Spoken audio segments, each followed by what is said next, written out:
Hello, this is Daniel Humphreys from Origin Coffee Network. I'm the director of Origin for OCN, and I'm sharing with you a video of a place called Sitio Mamonal in Brazil. This is a small farm in the Sul de Minas area of Brazil, and you can tell it's a small farm both from looking at it and from the name, Sitio. Sitio is the word they use to designate a small farm, as opposed to fazenda, which translates more or less to the word estate, and that word fazenda is reserved for larger farms.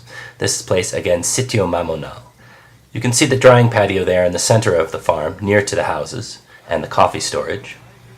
And this is where they use a mechanical dryer. So they dry on the patio and as well in a mechanical dryer. This is a somewhat unconventional type of machine. In the back, there's a green box you can see. That's the oven where they burn wood and create heat that is piped in through the grate of this large dish you can see here. The coffee sits inside that large circular dish, and then this machine that's rotating moves the coffee around as it's drying so that it dries evenly and you get good flavor profile.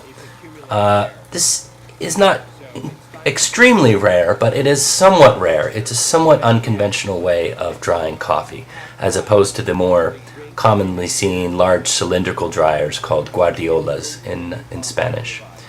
This little kid here, his name is Otavio. He's the son of the farmer. We found him quite charming, so there's quite a bit of video of him. So again, they dry in the patio and they dry on the machine, depending on the weather and the volume of coffee that day. Inside this warehouse here, they dry the coffee.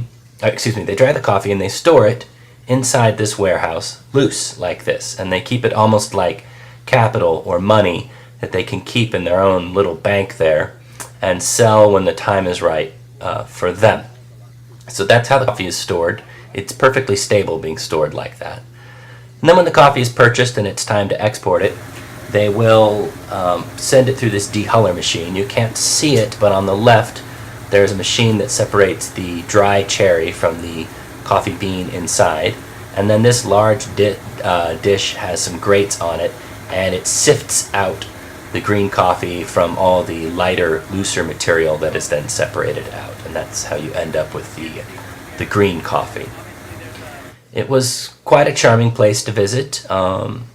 A family-owned place, family-operated. The brothers live nearby. The family, of course, lives on site there. They've got their puppies, and of course they've got their little kid there. It's been in the same family for generations. We cupped the coffee. We thought it was outstanding, and that's part of the reason we visited this place. It's got a beautiful profile. They're doing all natural coffee there. They've got quite good elevation for Brazil, and that lends it a nice acidity, but it has a deep sweetness and chocolate fruitiness to it. Beautiful coffee from Sitio Mamonal. They're preserving a certain percentage of their land as virgin forest there, as you can see, and they have water here. It was a drought this year, so that's why the water is so low, but they have been preserving the same land for several generations now, and there's all kinds of wildlife and cool stuff there. So we are supporters of Sitio Mamonal, and it's my pleasure to be able to share this with you. Finally, we see a view from the top of the plantation of the general surrounding countryside. I hope you enjoyed the video, and thank you for watching.